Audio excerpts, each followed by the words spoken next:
Rebonjour, donc je suis bien viré là, je suis en pleine forme et je voulais vous parler de spiritualité. Alors, comment je vois la spiritualité? Pour moi, la spiritualité, c'est avant tout faire preuve d'un état d'esprit exemplaire. Mais comment avoir cet état d'esprit exemplaire? Eh bien, en respectant les commandements de Jésus, par exemple, ou les commandements de Bouddha, ou les commandements d'autres personnalités importantes de l'histoire. Ce qui est important dans une démarche spirituelle, c'est d'avoir envie de faire le bien, d'être bienveillant, d'être altruiste, d'avoir de la compassion et d'être tolérant. Ça, c'est important. Si vous tolérez personne, si vous n'avez pas de compassion, si vous n'aimez pas les gens, si vous leur voulez que du tort, si vous avez que des ennemis, ça va pas. C'est que vous n'êtes pas dans une bonne spiritualité. Par contre, si vous commencez à ressentir en vous que tout le monde est votre ami, même vos ennemis, là vous commencez à avoir une haute spiritualité. Ça veut dire que vous commencez à comprendre que vos ennemis ne sont pas vraiment des ennemis. Vos ennemis sont des ennemis par apparence. Mais en fin de compte, dans l'essence, ils sont également vos amis. Parce que vos ennemis, il y a Dieu à l'intérieur d'eux. Vous comprenez?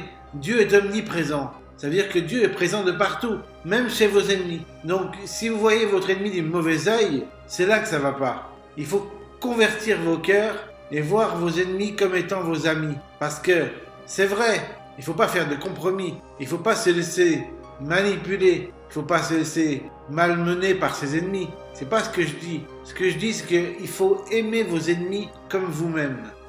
Aimer vos ennemis, ça veut pas dire les laisser vous marcher sur les pieds, puisqu'il faut aussi que vous vous aimiez vous-même. Donc il faut faire preuve de fermeté, d'avoir de la fermeté avec vos ennemis. Il faut être ferme, il faut savoir poser vos limites, vos barrières, pour pas vous faire escroquer. Mais ce qui est important quand même à bien comprendre, c'est que si vous aimez vos ennemis en arrière-plan, alors vous faites la volonté de Dieu. Parce que c'est important d'aimer ses ennemis comme soi-même. Car il faut aimer son prochain comme soi-même. C'est une parole de Jésus qu'il faut bien prendre en compte dans sa vie. Alors, que dire d'autre? Quand on a aimé son prochain comme soi-même, on fait preuve d'une haute spiritualité. Parce que ça veut dire qu'il n'y a plus d'ennemis. Ça veut dire que nos ennemis sont des ennemis de façade, d'apparence, mais qu'en fin de compte, on les aime quand même. On a quand même de la compassion pour eux.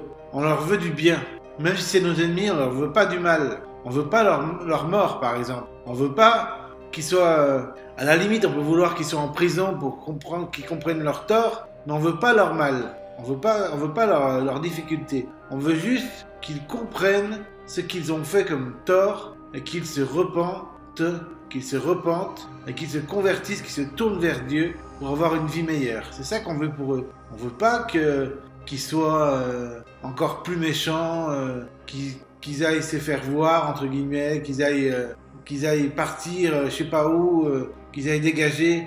On veut pas que ces ennemis soient malmenés, en fait. On veut que ces ennemis soient appréciés par nous. Ça veut pas dire qu'il faut faire des concessions et qu'il faut faire des compromis. Ça veut dire qu'il faut savoir être ferme, mais qu'il faut en même temps savoir faire preuve de compassion et d'amour pour nos ennemis. C'est pas évident ce que je vous dis là. Je sais que c'est pas évident parce que la plupart d'entre nous, quand il y a des ennemis, ils se disent on leur veut du tort à nos ennemis, on leur veut du mal, on veut qu'ils souffrent, on veut qu'ils aient des difficultés dans leur vie, on veut qu'ils soient malmenés.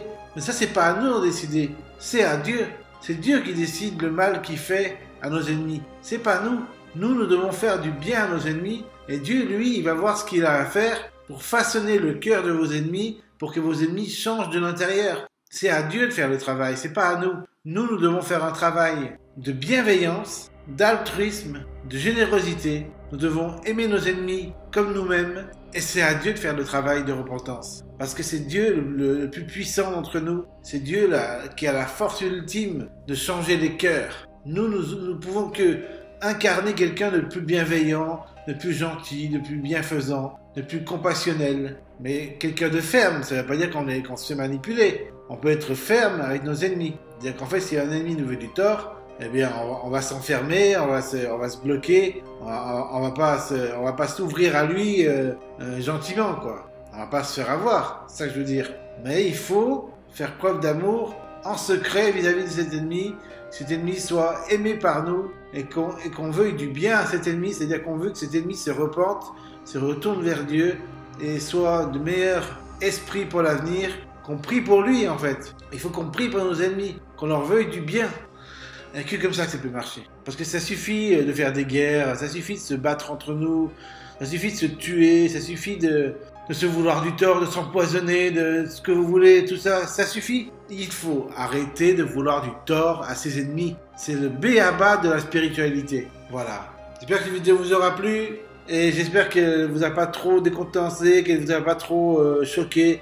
C'est vrai que de dire qu'il faut aimer ses ennemis, ça peut être choquant parce que souvent on se dit quand on a des ennemis, il faut les haïr, il faut les détester, il faut leur vouloir leur mauvaise santé, il faut vouloir leur mort. Tout ça, c'est des paroles qui sont pas bibliques. Elles sont pas christiques, elles sont pas dignes de Jésus. Les paroles dignes de Jésus, c'est des paroles où l'on pense qu'il faut aimer ses ennemis, qu'il faut prier pour nos persécuteurs. Il faut veiller à ce que nos ennemis s'en sortent par eux-mêmes et qu'ils aillent mieux dans leur vie. C'est pas en désistant de ses ennemis que ça va marcher. C'est à Dieu de faire le travail de repentance dans le cœur de nos ennemis et c'est à nous de bien nous comporter vis-à-vis de nos ennemis en restant fermes et en ayant de bonnes intentions à leur égard en même temps. Voilà. Ce je vous laisse bas, j'espère que ça vous aura plu. Salut!